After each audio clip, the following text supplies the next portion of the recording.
Good morning friends, मैं पुष्पेंद्र मावई एक बार फिर डिस्कवरी क्लासेज यूट्यूब चैनल में आपका हार्दिक अभिनंदन एवं स्वागत करता हूं। मित्रों, कल हमने अध्ययन किया था राजस्थान का अपवाह्य तंत्र।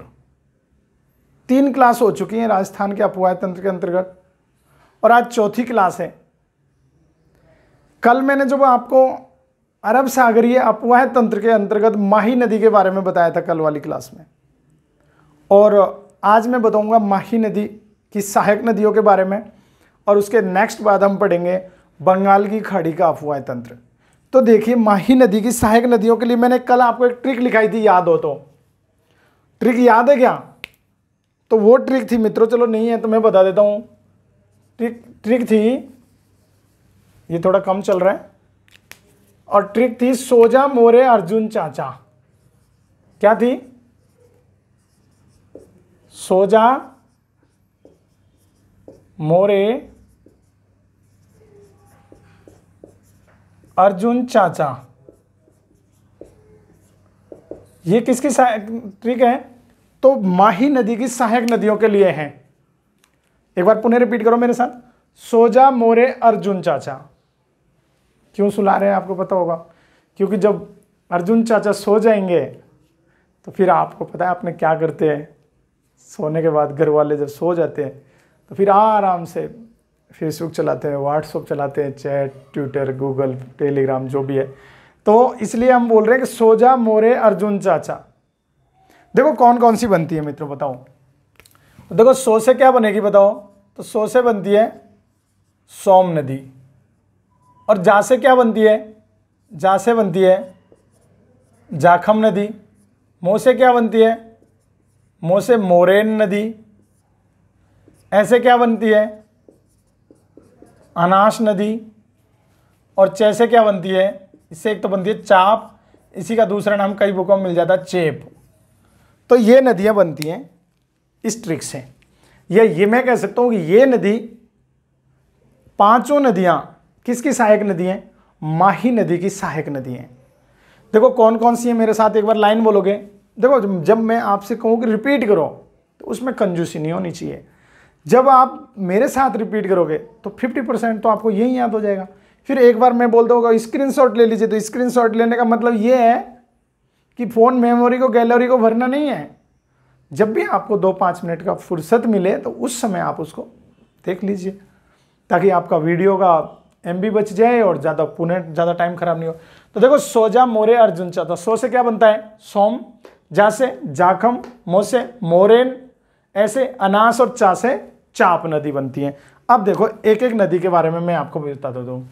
देखो, सबसे पहले है सोम नदी। तो मित्रों, सोम नदी का उद्गम कहाँ से होता है? तो ऋषभदेव। और ऋषभदेव कहाँ पर है? उदयपुर के निकट एक जंगल है जिनका नाम है, कौन से जंगल? तो ये बावलवाड़ा के जंगलों से होता है। कौन से जंगलों से होता है? तो इन बावलवाड़ा के जंगलों में स्थित एक पहाड़ी है, और उस पहाड़ी का नाम क्या है? बीछा मेड़ा की पहाड़ियाँ। तो मैं डायरेक्ट कहूँ कि सोम नदी का उद्गम कहाँ से होता है? बीछा मेड़ा की पहाड़ियाँ उदयपुर से। या और डायरेक्ट कहूँ तो ये आपको याद रखना है, उदयपुर में ऋषभदेव, ऋषिपुरदेव में बावलवाड़ा के जंगलों में बीछा मेड़ा की पहाड़ियों से किस नदी का उद्गम होता है? तो सोम नदी का उद्गम होता है। ये अपवाह्य क्षेत्र कौन कौन से जिलों में प्रवाहित होती है? तो उदयपुर और डूंगरपुर 2 जिलों में बहती है। कितने जिलों में? उदयपुर और डूंगरपुर 2 जिलों में बहती है। उदयपुर और डूंगरपुर में जाकर के समाप्त हो जाती है। कौन सी जगह? वेनेश्वर धाम। नाम सुना होगा, वेनेश्वर धाम, आदिवासियों का कुंभ, या वेनेश्वर धाम आदिवासियों का कुंभ कहते हैं। यहाँ पर माघ पूर्णिमा को मेला भरता है। तो वेनेश्वर धाम डूंगरपुर के निकट जाकर के किस में मिल जाती है? माही नदी में मिल जाती है। छोटी नदी है, इसका त्रिवेणी संगम बनाती है। तो सोम, माही, जाखम तीनों नदियां मिलकर, कौन कौन सी? सोम, माही और जाखम तीनों नदियां मिलकर के त्रिवेणी संगम का निर्माण करती है। कहां पर? तो वेनेश्वर धाम डूंगरपुर में। इसके अलावा इसकी सहायक नदियां कौन कौन सी हैं? तो जाखम तो है ही, झामरी, गोमती, सामरी, टीडी और सारनी। कौन कौन सी हैं? झामरी, गोमती, सारनी, टिड्डी और झामरी, ये इसकी सहायक नदियां हैं। किसकी बात कर रहे थे हम? सोम नदी की। सेकंड नंबर पर आती है मित्रों जाखम नदी। जाखम नदी का उद्गम कहां से होता है? तो छोटी सादड़ी प्रतापगढ़, नाम सुना होगा, छोटी सादड़ी प्रतापगढ़ से होता है। इसके लिए आप एक ट्रिक याद रख सकते हो। तो हर चीज के लिए मैं तो ये कहूंगा कि राजस्थान में जितनी भी क्लास लूंगा सारी ट्रिक से एकदम धांसू जबरदस्त ट्रिक, एक बार आपने याद कर लिया तो समझ लो उसको लाइफ टाइम के लिए याद हो गया। वो ट्रिक मैं रहूं ना रहूं, कभी आपकी क्लास लूं ना लूं, लेकिन ट्रिक हमेशा आपको याद रहेगी। बस एक बार आप उसको गौर से देख लिया करो, एक बार और रिपीट कर ले। तो उद्गम कहां से होता है? छोटी सादड़ी प्रतापगढ़ से। और इसके लिए ट्रिक याद रख सकते हो, जा भवानी छोड़ तेरा प्रताप। देखो हम राजस्थान हैं और भारत के वासी हैं। भारत में 70% जनसंख्या गांव में निवास करती है। तो गांव में तो भूत प्रेत चलते ही रहते हैं। अगर आपके आस पड़ोस में कभी किसी को ऐसी कोई प्रेत आत्मा कोई आई हो तो उस समय क्या बोलते हैं सब घर वाले आस पड़ोस के सब? जा भवानी, अब बस छोड़ तेरा प्रताप। तो उसका मतलब यही है कि जा भवानी छोड़ तेरा प्रताप। या किसी में जैसे गुड़लिया होता है, जैसे दुर्गा माँ का, चामुंडा माँ का, काली का, चंडी का, तो उसको क्या बोलते हैं जब वो ज्यादा परेशान करती है उसको? तो यूं जा भवानी। तो देखो जा भवानी छोड़ तेरा प्रताप। देखो जा से क्या बनेगा? जाखम नदी, भवानी से भंवर माता की पहाड़ियां, छोड़ से छोटी सादड़ी और प्रतापगढ़। हो गई याद? जाखम नदी का उद्गम कहां से होता है? जा भवानी छोड़ तेरा प्रताप से। जाखम नदी, भंवर माता की पहाड़ी, छोटी सादड़ी और प्रतापगढ़। याद रह गया? अब देखिए नेक्स्ट, तो अपवाह क्षेत्र कौन कौन से जिलों में प्रवाहित होती है? तो प्रतापगढ़ से निकलती है, उदयपुर और डूंगरपुर। और डूंगरपुर में जाकर कहां पर? वेनेश्वर धाम में ये क्या करती है? त्रिवेणी संगम का निर्माण करती है। किस किस नदी के साथ? तो सोम, माही और जाखम, तीनों नदियां त्रिवेणी संगम का निर्माण करती हैं। और अंत में किस में मिल जाती है ये? तो माही नदी में जाकर के मिल जाती है। इसकी सहायक नदियां कौन कौन सी हैं? तो इसकी सहायक नदियां दो हैं, एक तो कौन सी है? करमाई, और दूसरी कौन सी है? सूकली।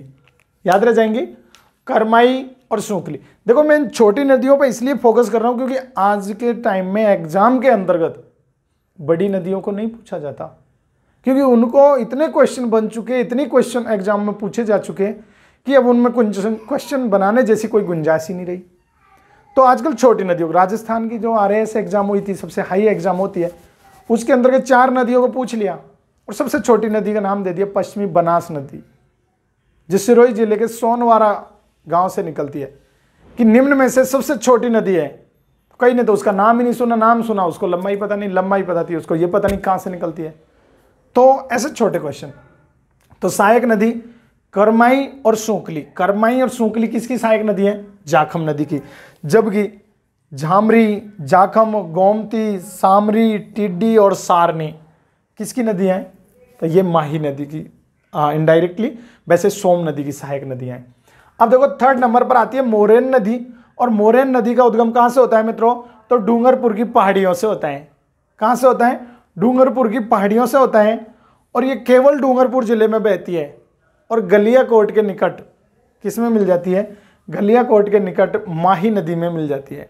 गलियाकोट में उर्स लगता है, मेला भरता है, तो गलियाकोट के निकट माही नदी में मिल जाती है। कौन सी नदी? मोरेन नदी। इसके अलावा अनास नदी। अनास नदी का उद्गम होता है आम्बेर गांव से होता है। ये आम्बेर गांव में विंध्याचल पर्वतमाला में मध्य प्रदेश में आम्बेर गांव से उद्गम होता है और ये मध्य प्रदेश में बहते हुए राजस्थान में प्रवेश करती है। तो राजस्थान में एक जगह है जिसका नाम है मेलेडी खेड़ा। कौन सी जगह है? ये मेलेडी खेड़ा गांव है। ये मेलेडी खेड़ा है कहाँ पर? तो बांसवाड़ा में। इस मेलेडी खेड़ा गांव में प्रवेश करती है बांसवाड़ा में, और मेलेडी खेड़ा में प्रवेश करने के बाद में फिर ये गलियाकोट में चली जाती है। यहाँ पे ये गलियाकोट सोरम नदी, तो गलियाकोट के निकट डूंगरपुर में माही नदी में जाकर के मिल जाती है। कौन सी नदी? आम्बेर नदी। उद्गम कहाँ से हुआ? तो आम्बेर गांव, विंध्याचल पर्वतमाला, मध्य प्रदेश से अनास नदी। और सबसे अंत में आती है जिसका नाम है चाप या चेप। अब तक बहुत को चेपा होगा। चाप या चेप नदी बोलते ना, चेप, चेप का मतलब भगा, जैसे कई बार कोई जल्दी होती है ना, जल्दी चेप। तो चाप या चेप, चेप का मतलब होता है उद्गम कालिंजरा की पहाड़ियों से होता है। और ये कालिंजरा की पहाड़ियां मध्य प्रदेश में, यहाँ पर कालिंजरा का दुर्ग भी बना हुआ है जो सतह से लगभग 400 मीटर की ऊंचाई पर स्थित है। तो कालिंजरा दुर्ग कालिंजरा की पहाड़ियों से होता है और राजस्थान में आकर माही नदी में मिल जाती है। तो ये तो थी मित्रों किसकी सहायक नदियाँ, माही नदी की सहायक नदियाँ। मैं समझता हूँ याद हो गई होंगी। एक बार आप इसका स्क्रीनशॉट ले लीजिए, मैं साइड में हो जाता हूँ, फिर अपने नेक्स्ट बंगाल की खाड़ी का अपवाय तंत्र के बारे में अध्ययन करेंगे।